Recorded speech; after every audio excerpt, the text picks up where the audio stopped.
watching. I'm working more today on my stock market model. Let me go over my goals, where I'm at, what I did last night, and what I'm going to be working on today. So, first things first, the goals of the model. Here it is. So first goal, beat the S&P 500 by a significant margin and stay market neutral. So the S&P goes up on average 6% per year. I want to do a lot better than that and go up on average 18 to 24% per year. So 3 to 4 times the average S&P. Second of all, the strategy should be market neutral. So it doesn't care if the market's going up or going down. The strategy should just care about how it's performing, and it should return money no matter what. This is kind of the dream. So I'm writing all the code for doing this in Python. So my second goal is to generalize this into a Python repository that anyone can use. So that's the second goal here, is create a usable Python tool. I have one important constraint on this tool, which is that it needs to use only free data sources, because I want to make it a totally free tool. Maybe you can improve the tool if you get better data sources, but it should work for somebody without them having to pay any money. If you're interested in that, you can find it on GitHub. The link's in the description. I also have it here. So this is the repository. Basically, it's very simple. There's some examples here. I tell you how to get the data. The data is from a different place. It's not my data, but this guy has really good data and updates it every single day. So yeah, try this out. Let me know how it works. Fork the repository, download the repository, make your own things to it.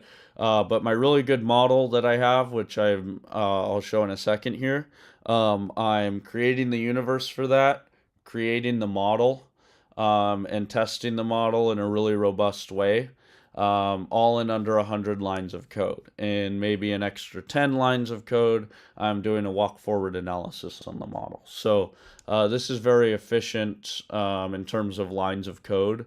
And I've basically been building it up for the last 4 months. There's been all sorts of tests. There's a lot of tests in here, and I'm confident that it works. What else? Oh yeah, also if you use it, please star the repository. That really helps me out a lot. Watch the repository, that helps me too. And follow me on GitHub. So all of those things help raise my coding profile, helps me get coding jobs and freelance gigs. Hopefully I'll be a pro trader soon, and I won't be interested in any of those anymore. So this is the outline for the model. First step is isolate a universe of stocks.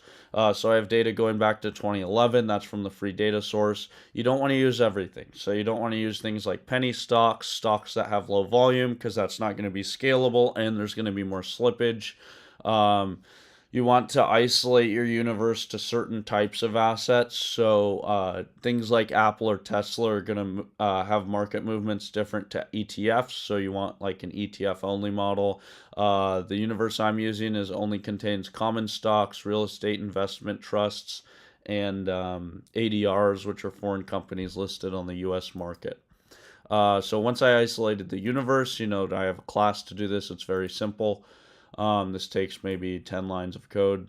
Then I'm getting the model. So I'm using the universe to train the model. And the model I'm really confident in. Again, I'm going to go over that in a second.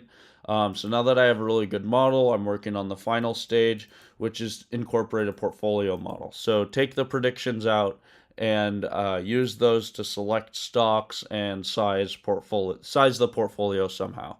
And I need to do a back test to be sure that the portfolio strategy is working well over time. So here's my model. I have a lot of models here, but here's the good one. So why am I confident in this? I am looking at, let me put a box in really quick to highlight what I'm looking at. Go, go, go. There's no stopping me. Burning through the sky, yeah. 200 degrees Fahrenheit. Okay, so these are the metrics I'm interested in the red box. Mean rank information coefficient. That's basically telling me the predictive power of the model. I'm shooting for a value of 0.01 to 0.02. This is kind of the standard, and this is because the signal to noise ratio is really low in the stock market. So that's giving me the predictive power of the model. The next four metrics: standard deviation of the information coefficient to information ratio, both on a daily and annual basis, and the t-statistic. Those are telling me about the stability of the model. So you don't want a model that has extreme predictive power but is really unstable, really wrong when it's wrong and really right when it's right. You also don't want something that's really stable but doesn't have enough predictive power. So you want to balance those two. And the summary here is basically it's blowing all of my goal metrics out of the water. So way outperforming the goal I have. This is a single model that's trained from 2011 to about 2019. The hyperparameters are tuned. It's validated is the term from late 2019 till the end of 2022, and then it's testing on mid 23 through the beginning of this year, 2026. So these are the results, and this is the decile analysis. So first reason I'm confident in this model is these metrics are all really good. Second reason I'm confident is the decile analysis. So this is a dream decile spread. So the bottom decile should be the worst performing, the top decile should be the best performing, and it should be monotonically increasing, which means every decile is higher than the previous decile. And that's exactly what we see here. This is a really beautiful graph. It's exactly what I'm looking for. The second reason I'm confident in this is when I look at the walk forward analysis for this. So every year it's beating the metrics. So some years, like 2018, it fell below 0.02. Good morning, Sir Night Night. But the metrics are still good for every single year if I do a walk forward. So if I'm training a model for each year, 16, 17, 18, all the way up through 25, the information coefficient's beating my goal. The information coefficient to information ratio is beating my goal. So for those reasons, I'm confident in it. Also, if you look at the Sharp ratio during the test region, every single year it's well above 1. So and a Sharp above 1 is kind of the base. Is noise? Oh, nice. Oh, I was afraid you were saying it was noise. This Sharp ratio right here, yeah, I'm pretty happy with it. Um, Goodness, that PSR is amazing. Wait, PSR, what's that mean? PSR. Yeah, what's that mean? Is that the decile analysis? Um, the other thing, so all of this looks really good.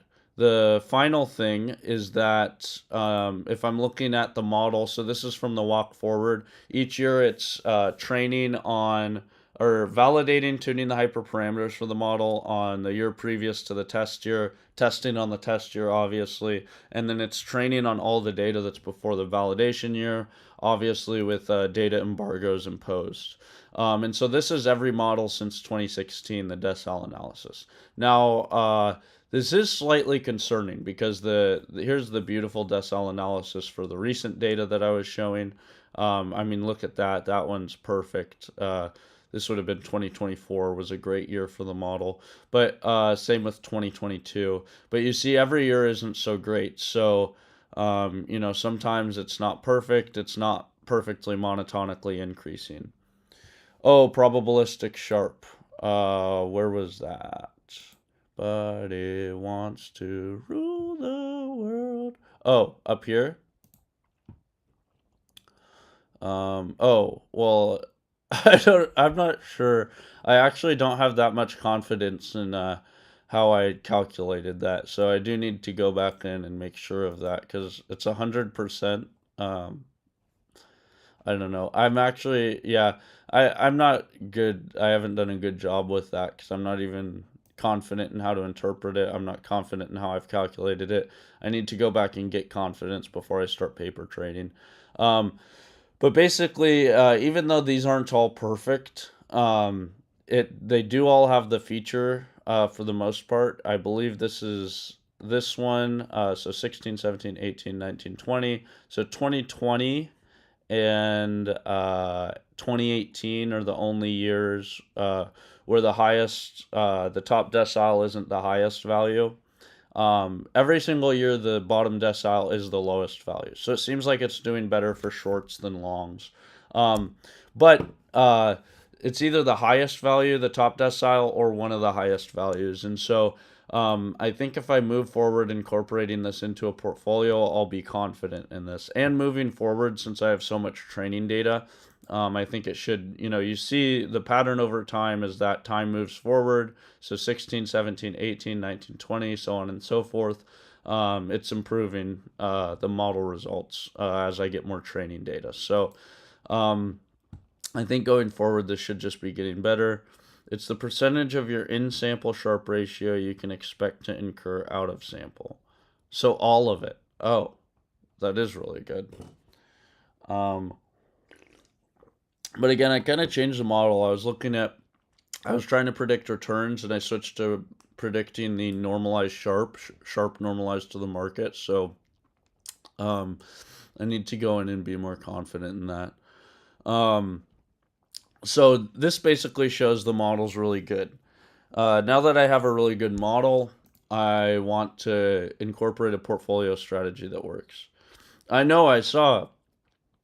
That's exciting. They were really. I didn't even know about that. Somebody commented that in the Discord, and I didn't even realize they had the pattern day trading rules. That seems really stupid to begin in the first place.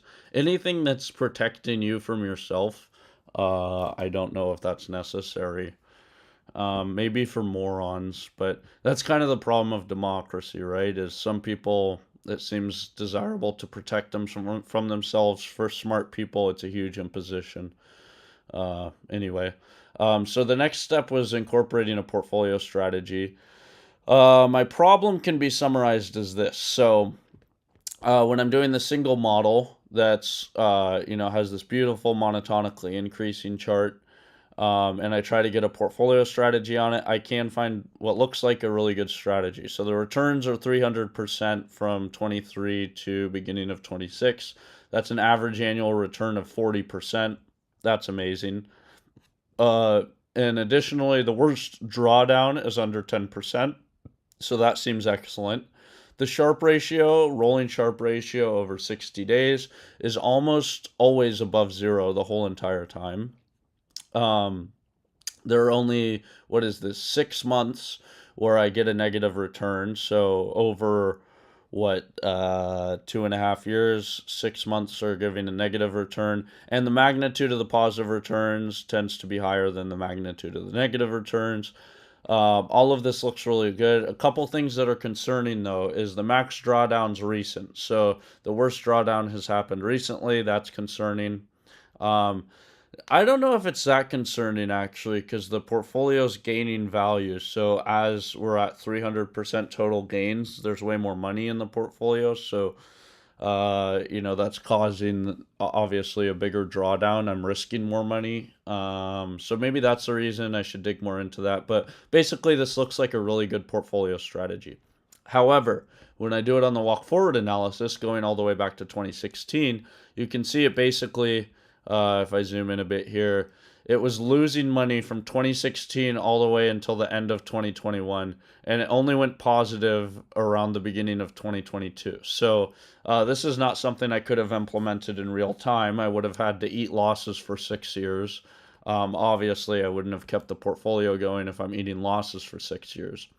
However, after 2022, it kind of flatlines, and you see really beginning in mid 2023 when this data starts is when it gets really good. Um, and so, huge drawdown, and then basically the same plot over here, Sharpe ratio, cumulative return and drawdown, the monthly returns plot. Those are all kind of the same plots. And so the question is, why is this? And, I could just go ahead with this model, say I have several years of back testing, therefore I'm confident in it. But really, I would be a lot more confident if this worked well going back to 2016. You see here that market dispersion had a significant increase around 2020. And so that could be the reason for why this is happening. Um, but I need to be certain. And really, if I could, kind of the regime changed in 2020. So, and we know obviously that the interest rate regime changed in 2022. So, if I could be confident in something that goes back to 2016, it's spanning different interest rate regimes, it's spanning different market regimes, I would be really confident this is a robust portfolio strategy. So have you figured out why it was selecting those stocks? What is the story behind the weights of the features? Why are they optimal for profit taking? That will explain why it was losing. Um, well, this is just a very simple strategy. Okay, so it is taking the model output. So I need to dig more into the model. But no, I haven't figured out. That would be good to do. Well, it would be good to do for the portfolio strategy, but I'm trying what you suggested, Sir Night Night, hierarchical risk parity. And I'm hoping that I could squeeze more performance out doing that, and then I could get positive returns back to 2016. But it is true, before I implement, I need to basically explain how the Sharpe ratio is model is working. The portfolio level model will be easy to explain. It all comes down to the Sharpe ratio model, because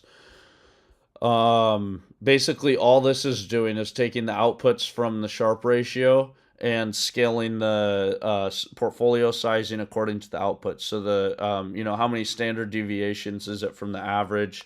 If I'm going long on the top 10 outputs on the top 10 predicted Sharpe ratios, going short on the bottom 10 predicted Sharpe ratios. Um, uh, that's all I'm doing.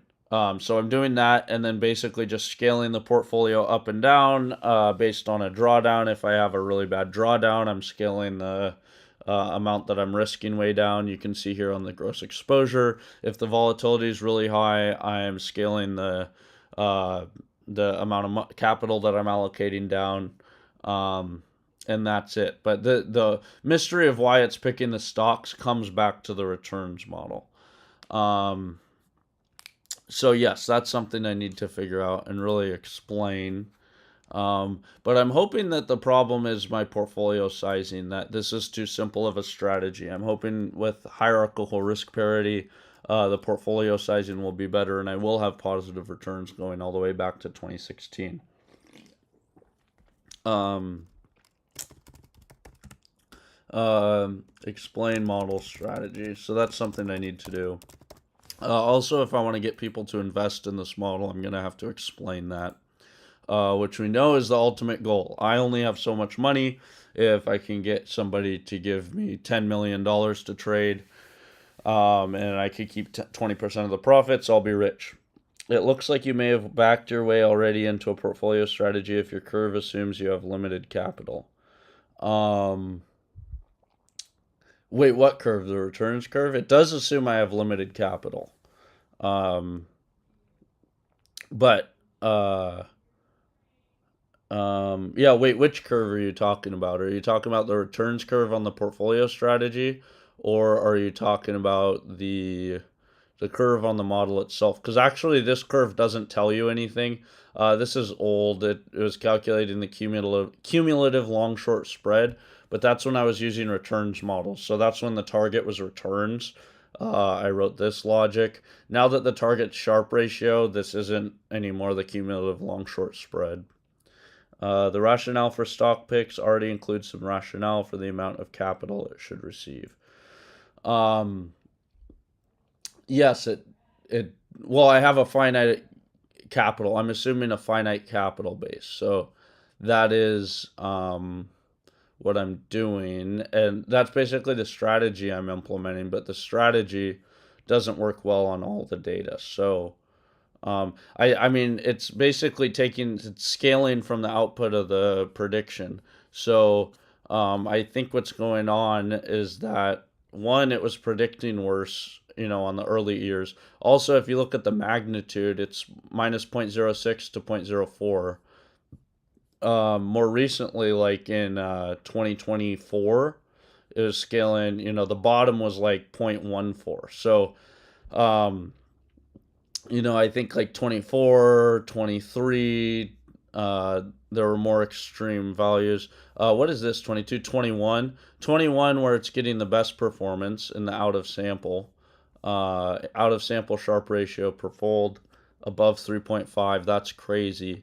But I think that's as simple as this. Look at 21 in the magnitudes. It's predicting minus 0.2 and 0.15. So I think that's what's going on is we're getting, 22 2021 there was a lot higher magnitude, so that kind of makes sense. It was performing better. Um, so basically, the summary here is I tried some different things, and I wasn't able to make 2016 to 2021 positive. So these are kind of simple strategies, just scaling on the model output. More advanced thing is scaling using hierarchical risk parity. So if I'm taking the model output to pick my longs and shorts, but then I'm scaling using hierarchical risk parity, how does it perform? So this is a very basic hierarchical risk parity scaling. And now I'm working on scaling this. Basically, this is as simple as it gets for hierarchical risk parity. Um, you know, 20 longs, 20 shorts. How does it perform? The next thing I did, and rebalancing every single day. So it has a really high turnover rate. If I switch rebalancing down to every 5 days, you see the returns are performing better, but the drawdown gets a little bit higher.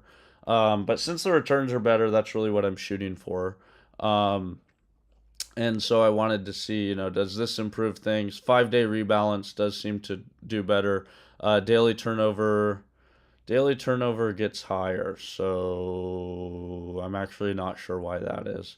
But this might not actually be daily turnover. This might be the turnover for each bet that I'm placing. So if I'm going every 5 days instead of every 1 day, there would be a higher turnover in that sense. But the annual turnover actually is about the same. So I need to look into that calculation. Am I calculating it right?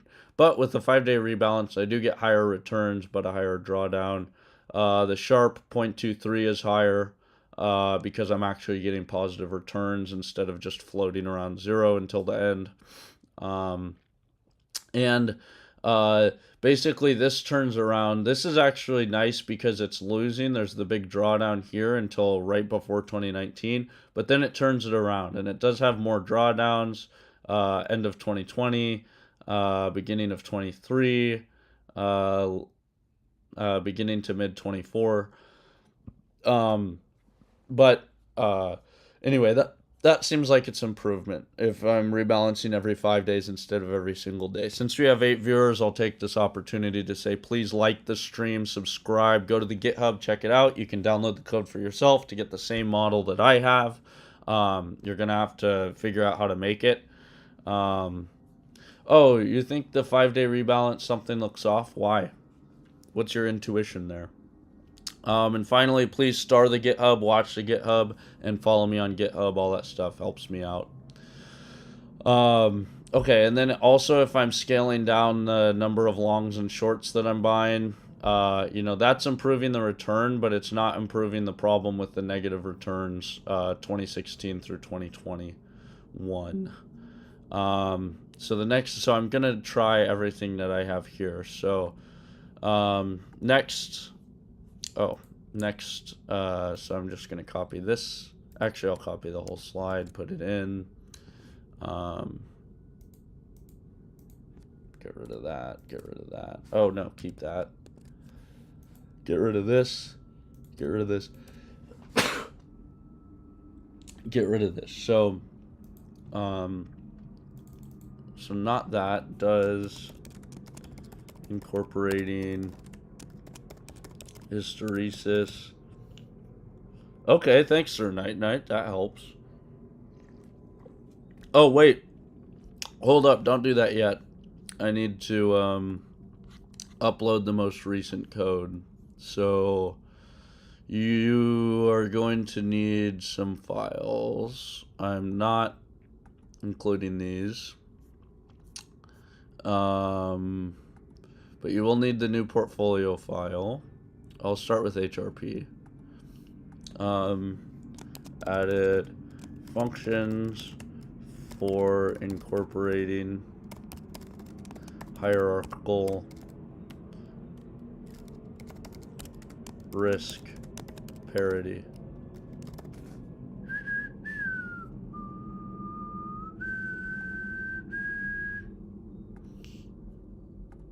add. Um, so test HRP,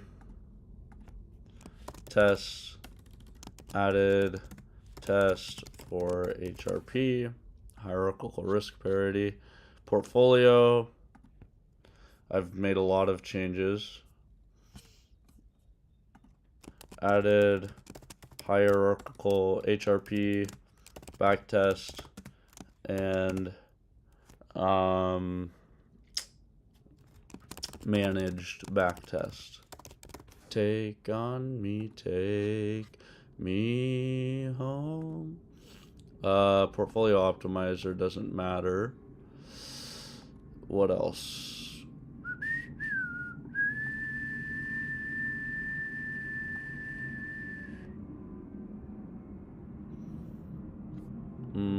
Yeah, I think that's all you need.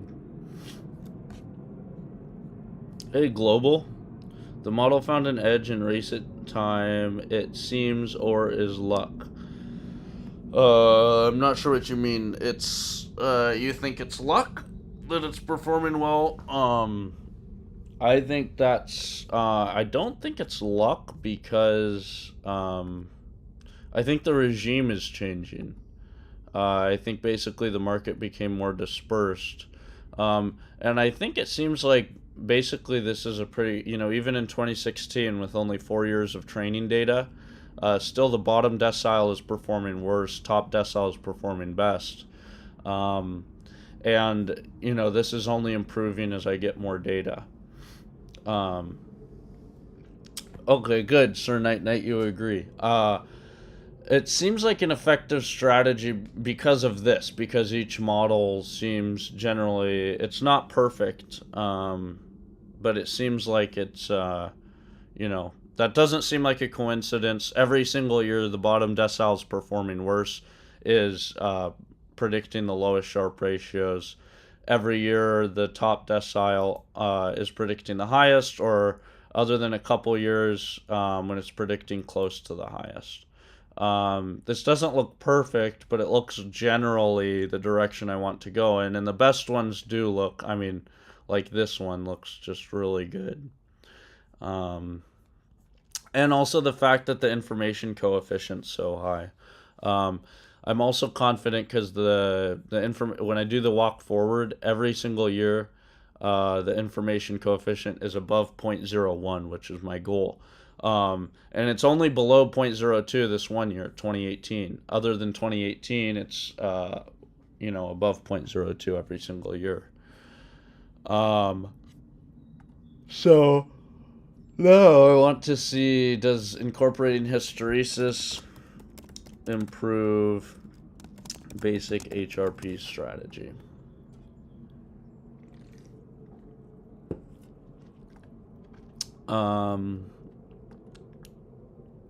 So here I'll say buffer multiplier, basic strategy, no hysteresis. Buffer mult is equal to 0 to 1. Oh, equal to 2. It's essentially a risk-off strategy. There are times in the market you should be risk-on, meaning trading with the market. Yeah, when the market's... Well, basically when the market's... I think that actually might be the core of it. I might need to incorporate another model because... my intuition, tell me if I'm wrong, but my intuition is that when the market is trending, you don't want to be market neutral. You want to be trending up with the market and basically beating the returns on the market. You basically go high beta to scale up with the market. When the market's choppy or going down, you want to be market neutral, and that makes it so you're making money no matter what. So one obvious thing is, the market was trending the whole 2010. So maybe I'm just missing out on the trending regime with this market neutral strategy. However, I'm kind of dubious because it seems like it was trending all of 25. I guess you had the tariff drop, so you would have wanted to avoid that. Isn't it weird? Trump's first year of this term and the second year of this term, we had the same thing, a market crash during March, basically, that ended beginning or mid-April. Last year it was April 4th. We turned around. This year we turned around like last week sometime around mid-April. That something's up. I'm just not sure what. Um, so does incorporating hysteresis. Now let's say buffer multiplier equals 2, buffer multiplier equals 3. So let's add that in. So make sure everything else is the same. So let's go 20 longs, 20 shorts, rebalance every single day. I guess, Sir Night Night, while I'm at it, I could just give this to the AI. But what exactly looks like is wrong with the returns? Something is wrong with the returns plot when I run the HRP strategy. See if you can find an issue with how returns are calculated. Okay, we'll see if this comes up with anything. So, holding period 5, rebalance days 1, buffer multiplier is 1, so let's change this to 2. And let's run it with the buffer multiplier of 2, and I'm going to time this. Don't you forget about me.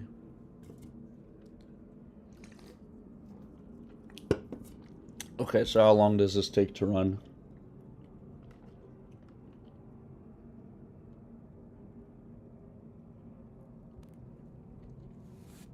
Okay, it's 7:10, so we're good. I have a lot of time. Good thing I woke up early.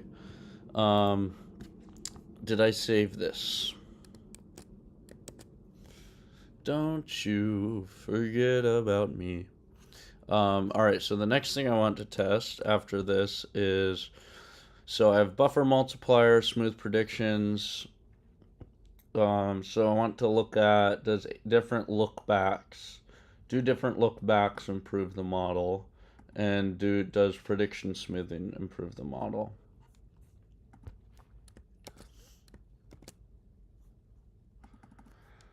Does prediction smoothing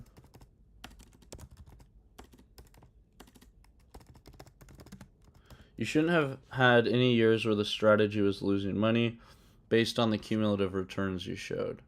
Do you mean these cumulative returns? Because that was the problem I was thinking of too. But this isn't accurate anymore. That's because this was really, I should fix this. But I calculated this when I was doing actually, it's better to look at all of these because it looks. Oh no, I don't show that here. Sorry. But basically, this logic was from when I was trying to predict returns, and so my target column was the 5-day forward log return. I wasn't getting a good model with that, so I switched to calculating the forward Sharpe ratio. But this is just calculated using my target, so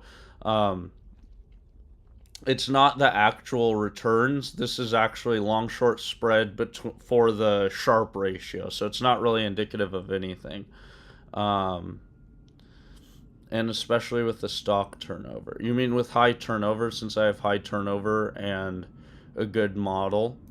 Yeah, I don't know. That's kind of been my the issue I'm having. But I don't know it. I mean, there's something going on. So, it's performing so well post mid 2023, performing really poorly before that. There's something going on with that. So, max drawdown got higher when I added hysteresis, but the annual return still not good. But at least the magnitude of the returns I think is higher.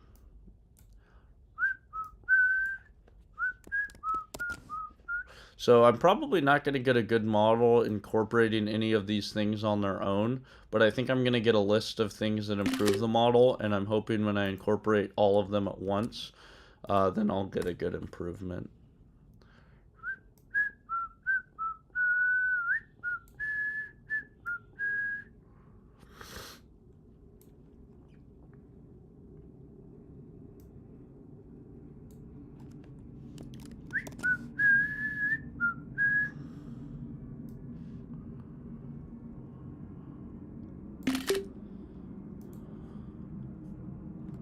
Symphony. And at some point, I'm gonna have to get rid of this PowerPoint. But my hope is I want to get a good model, good portfolio strategy working. I have a good model. And then once I have that, um, I want to make a video summarizing my results. And then once I have that, I'm gonna move on to a new PowerPoint. But we're at 100, almost 200 slides. So at some point, if I don't get the portfolio strategy working soon, I'm going to have to switch over to a new PowerPoint. This is cool. A lot of analysis stuffs, tons of stuffs. I've been trying to do the contrary. I let the neural net find its own neural net find its own strategy over a period of 1 year with out of sample for a test. What is the problem with neural nets on markets? I feel like there is some common problem. This guy uses neural nets, but it seems like generally forests are better. But I don't remember why. Maybe because they're memorizing simple rules. Um, oh, Sir Night Night. They're extremely fragile. Yeah, but I don't remember the exact reason why. I want to, have that in my head. What did I just do? I knocked something over. Oh.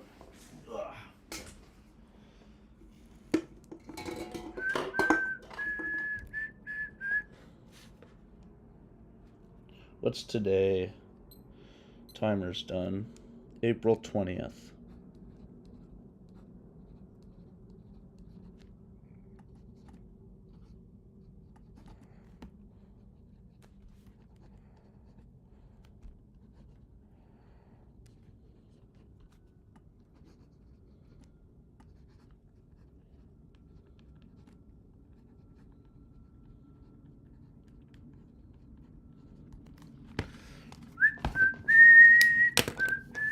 Alright, so what if I bring the buffer multiplier up to 3?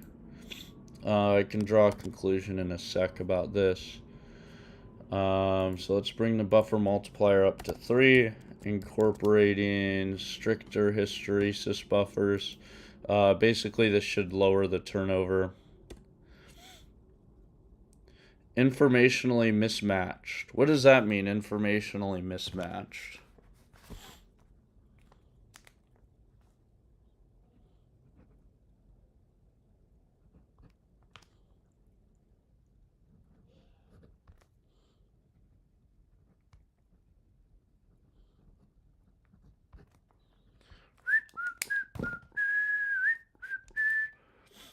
Alright. Okay, this is running. So what do I want to do now?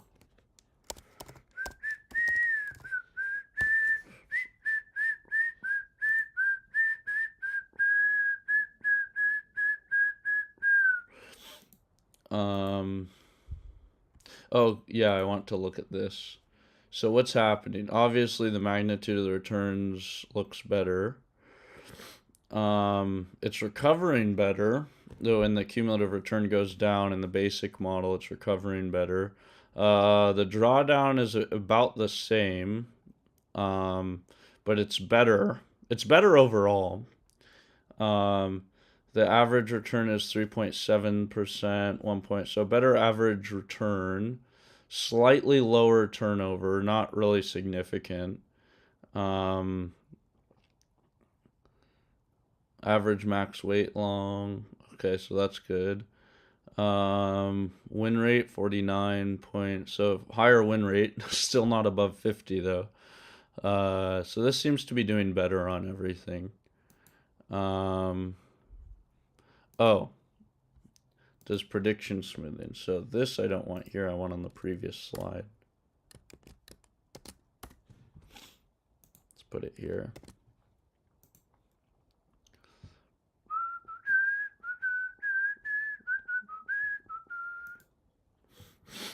They assume the rules of the game / assumptions are static. Oh, yeah. But, well, but that's if you use a single neural net, right? If you do a walk forward with neural nets, you should be solving that problem, right? Oh, yeah, feedback. Well, yeah, so you want an RNN, a recursive neural net. But if you have that, recursive neural nets should perform well on time forecasting, right? Time series forecasting. All right, so here I've upped the buffer multiplier. Did I save that? Yes, I did. So here we should get the output with buffer multiplier of 3. It ran, now it's plotting.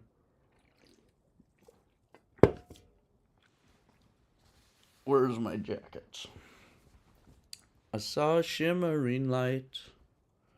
My head grew heavy and my sight grew dim. I had to stop for the night. I heard the mission bell. And I was thinking to myself, this could be heaven and this could be hell. And she showed me the way. Thought I heard them say, welcome to the Hotel California. All right, so we can say that obviously buffer multiplier of 2 is outperforming the base strategy. What about fewer longs and shorts? Is this obviously improving it? So higher annual return, but is the Sharp higher? Maybe we're just increasing. No, the Sharp is significantly higher. Reducing the longs and shorts improves the Sharp. So I think that should be generally good. Does it improve the CalMAR? So 0.4, 0.3. It does improve the CalMAR. True TX for the feedback. What's TX mean? The idea is to align it every end of the week with new data. It gets retrained and selected with genetic with ranking and IO for Sharp ratio. Yeah, well, let me know how it goes. Good luck, global. It's really an iterative process. I don't have anything going that I can implement, and I've been doing it every day basically for 4 months. So hopefully by 6 months I'll have something I can implement. I think really the key is hit your head against the wall and keep learning. Okay, so fewer longs and shorts does improve the strategy, but I'm kind of worried about this. What's the worst drawdown? It's slightly better if I'm using 10, but worse if I'm using 5. So I don't know. I'm going to have to find the optimal number of longs and shorts. Does 5-day rebalancing improve results?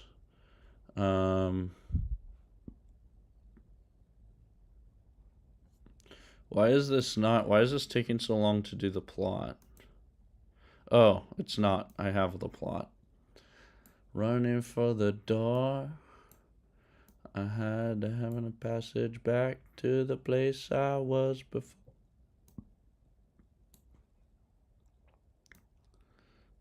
Program to receive. Step in anytime you like, but you can never leave.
It's not to scare you away from using them. Yes, that's the goal. Just keep fighting, keep hitting your head against the wall until you have something that works. I believe that's what Sir Night Night's doing. I know that's what I'm doing. Um, all right, so we'll look in to see if that higher buffer multiplier helps. Smooth predictions is equal to true. I probably want to be able to incorporate some smoothing, period of the EMA to use for smoothing. So let's run this now. Did I get this in there? Yep. All right, so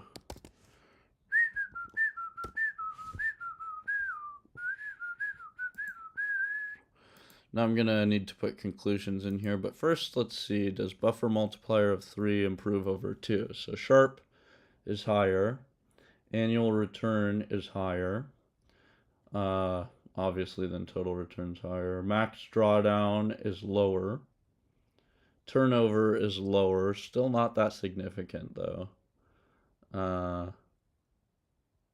Win rate is lower, but that makes sense. I'm sacrificing a little bit of the win rate for, does that make sense? I mean, it's still higher than the base model. The max drawdown duration is lower, so it turns around faster.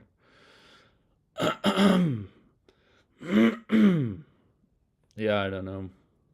I think that might just be because this recovers back to just above 1, and then the drawdown's this region, but I'm not sure it's really functionally better.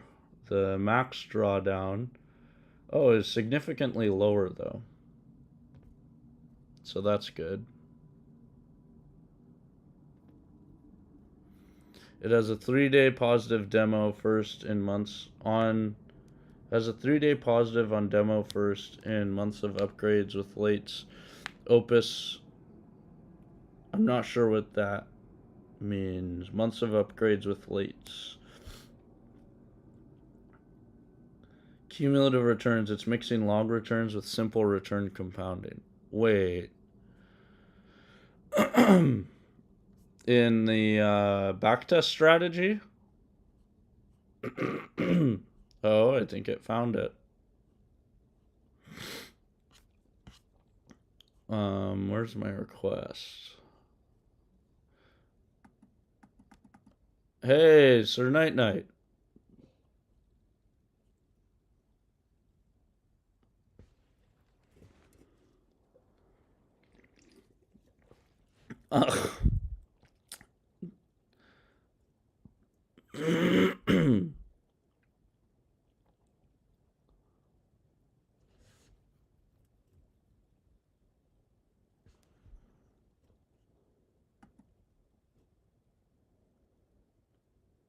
Sir Night Night, you're a genius.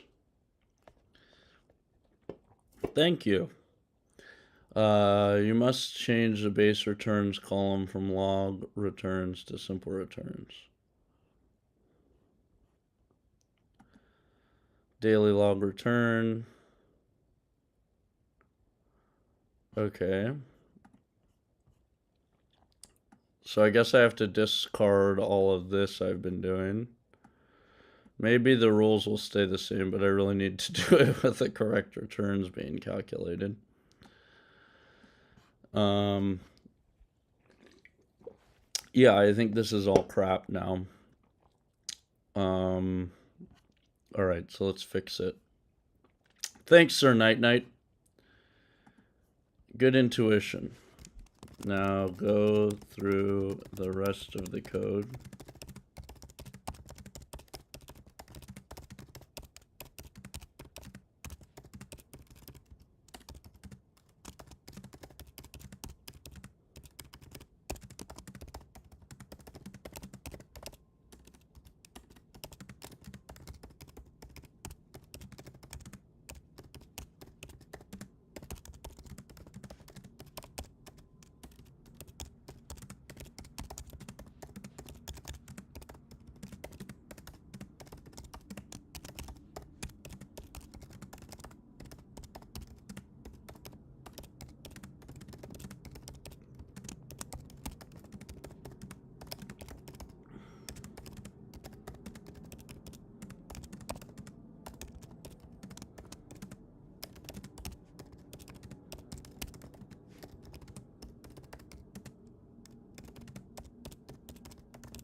All right. So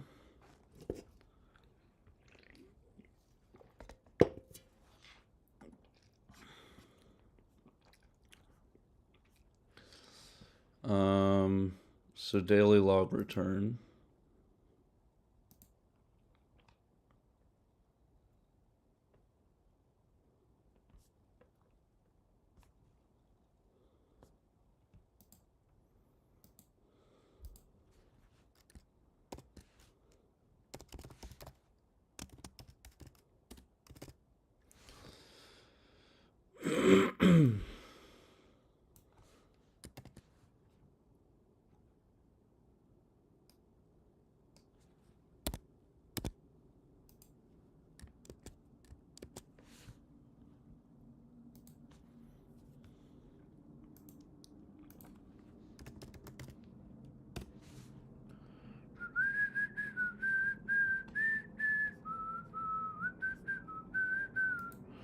All right, so let's go back to running the basic HRP model.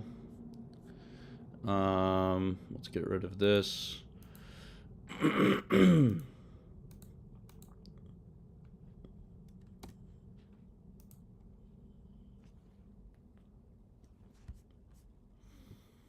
Okay, so 20 longs, 20 shorts, 5-day holding period. Smooth prediction, switch to false. Buffer multiplier is 1.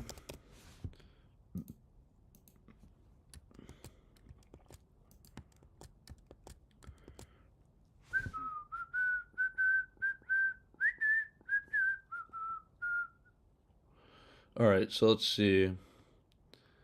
I've broken this into critical issues, 0 filling, missing returns, in the initialization. If your stock in your universe is a recent IPO or had a trading halt, it will not have price data for the full 60-day look-back window. By filling those missing days with 0, you're artificially telling it that the stock traded perfectly flat with no volatility.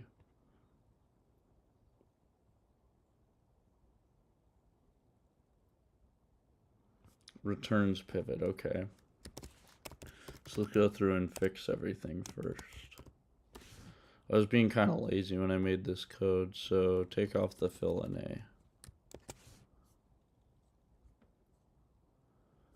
A. Okay, rolling tranche system is working well. Hysteresis is working well. Portfolio drift and turnover calculation. Between rebalance days, the portfolio weights. Yeah, I thought that was the case.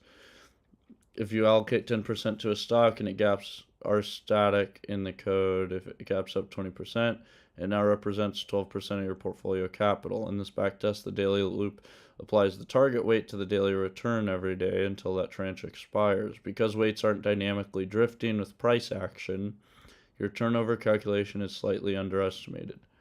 For short holding period, portfolio drift is mathematically negligible. Fully simulating daily drift adds massive computational overhead for less than 1 basis point. I'm confused on this. So for the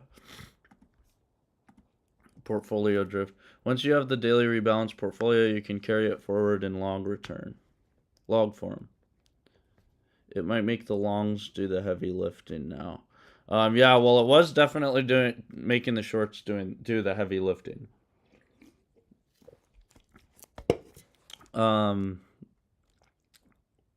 Simple return. Once you have the daily rebalanced portfolio, you can carry it forward in log return. Log RP equals log 1 plus RP.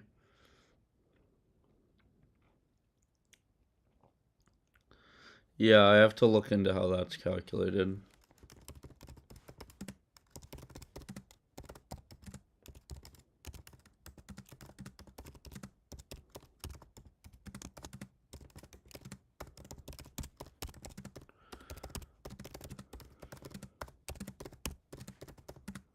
So while there's 7 people watching, please take this opportunity to subscribe and like the stream if you like it. Otherwise, don't. Also, go to the GitHub. You can get the code for yourself. If you use it, please star the GitHub, watch the GitHub, and follow me. That helps me out a lot. I don't understand what the point is that you are making. 150% margin and market neutrality works good. Works good. HRP diagnostic plots context. The plots for effective N and max weight percentage only reflect the active tranche, not the total portfolio. Okay, that's fine.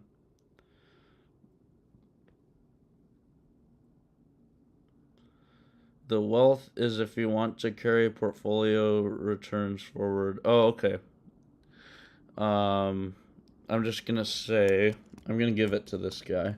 So, um, once the portfolio has been rebalanced, are you carrying returns forward in log as log or simple?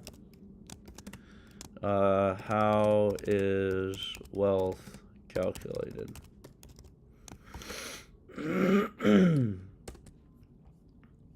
Alright. So I did remove that. So while this guy's thinking, let's just run this and see how does it perform.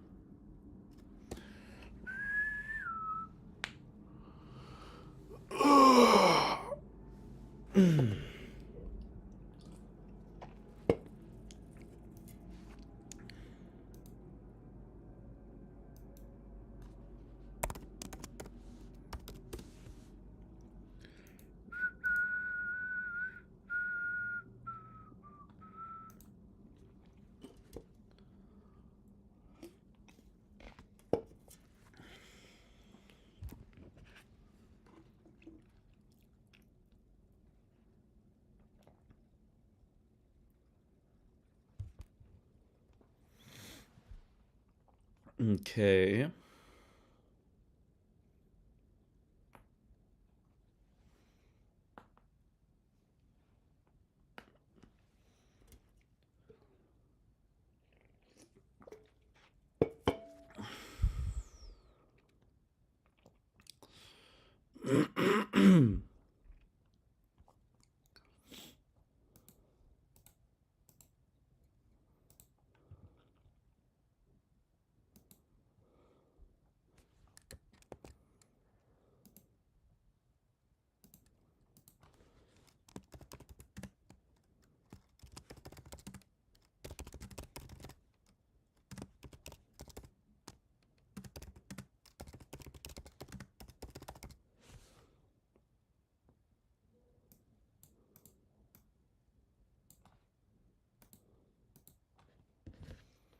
Hey, this is the song this guy was playing. Nothing else matters. Baby, baby, baby, baby, baby, baby, baby. No more than one. Baby, baby, baby, baby, baby, baby, baby. Okay, so it's constantly going negative. Who did I steal from? Price tags on making the world feel some.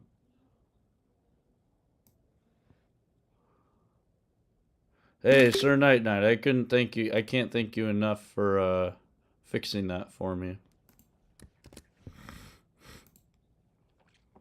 All right, let me be confident that I've implemented the other fixes first. So let's see what it says. Portfolio drift, price change every day, which means actual percentage weights your portfolio change every day.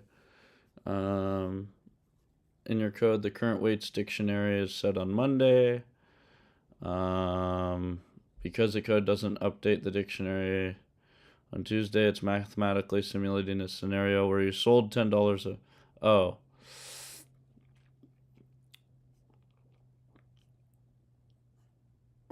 For strategies that hold for months, ignoring drift is a fatal error. Because your holding period is only 5 days, the stock won't drift very much. This is why it's an acceptable simplification, but you must understand that it's assuming free rebalancing within the holding period.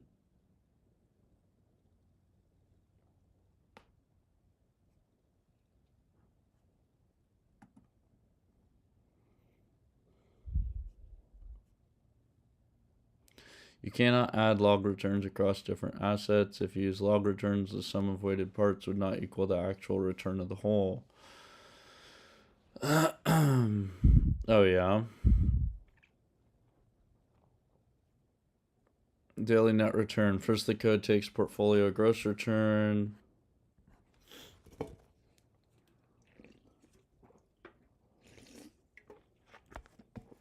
Compounding, comprod. Oh, you're using...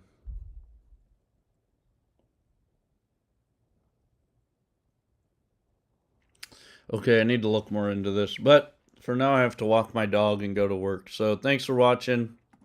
Sir Night Night, thanks for helping me figure out my problems. So I'm going to fix this and go through and look at more things in tonight's stream. But for now, that's it. So thanks again for watching. Have a good day, everybody.